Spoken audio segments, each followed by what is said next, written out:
You know, the spirit of the collective heartbeat is a phrase that Dr. Martin Luther King Jr.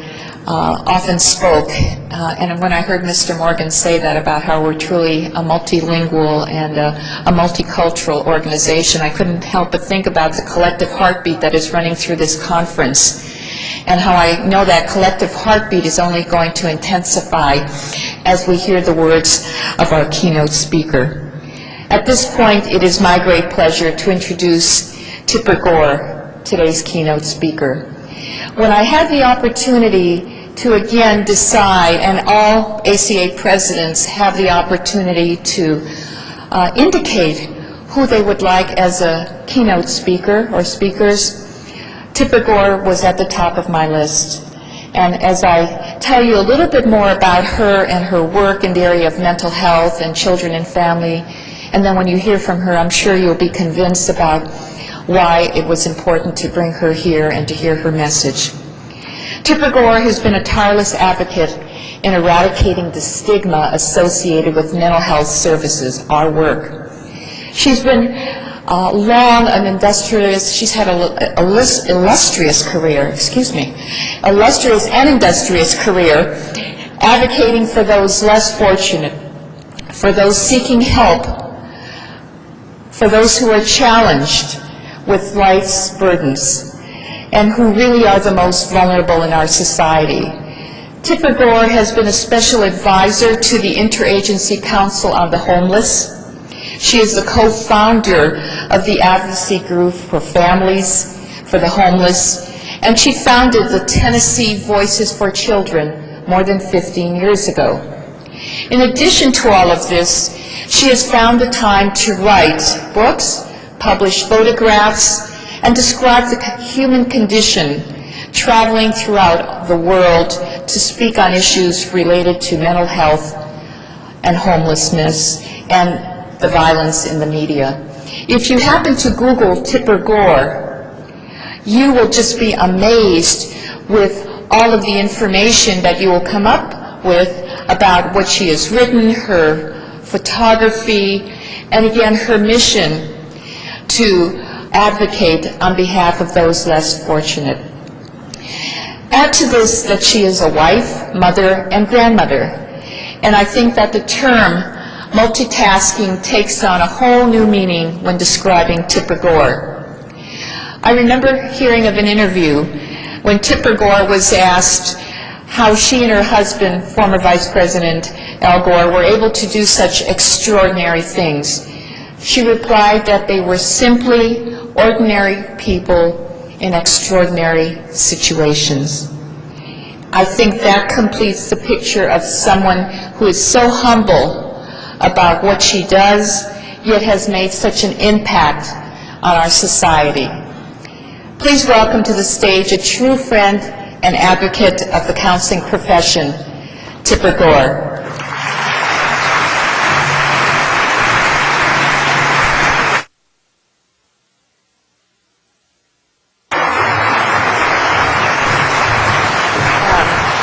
Well, good morning, everyone. How are you? Comment allez-vous?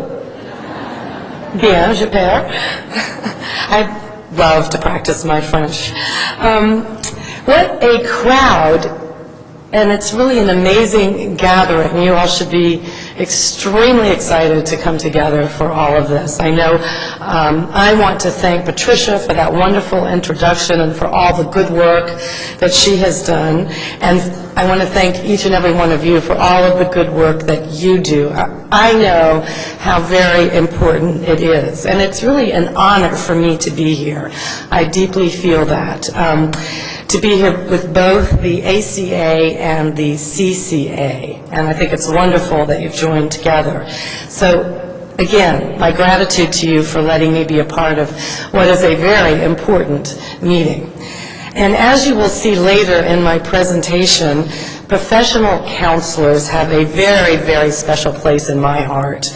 So I want to, again, thank each and every one of you for what you do for individuals and for families. I know that you do everything from literally saving lives and to keeping families intact, to allowing people to be all that they can be, and with your help, that's possible. I want to thank you for your commitment, and because of your commitment, more people are seeking treatment for mental health care than have in the past. I think they feel more comfortable being able to do that, and I think in large part it's due to your very hard work to getting the word out that more Americans and Canadians are now living happier and healthier and more whole lives. And thanks also to your leadership, more and more people are aware of the importance of good mental health care. You know, I know you know this. When you choose to work in the area of mental health, those issues are so important.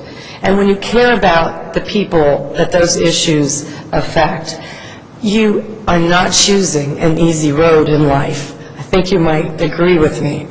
And that is why gatherings such as this are really so very incredibly important, not only for the knowledge that comes from it and the sharing of expertise, but just also from the sense of community and solidarity that I know each of you must feel being here together. To be in a room full of advocates and professionals, families, I know there's some consumers,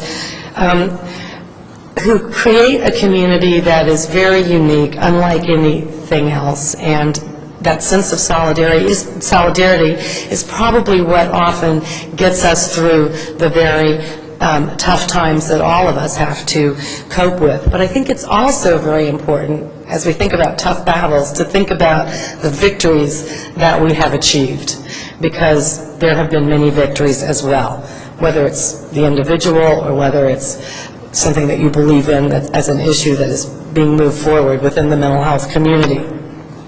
So let me just begin by suggesting that we all acknowledge one another and celebrate one another for who we are and what we do, and give yourselves a very big hand. I want to do that for you. A great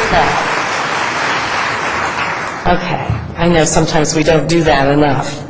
But like many of you, I have spent so many years working on mental health issues. I have been fortunate to experience the triumphs and some of the challenges from very unique places, like policy being made in the Oval Office. And I've seen and been a part of mental health services being delivered on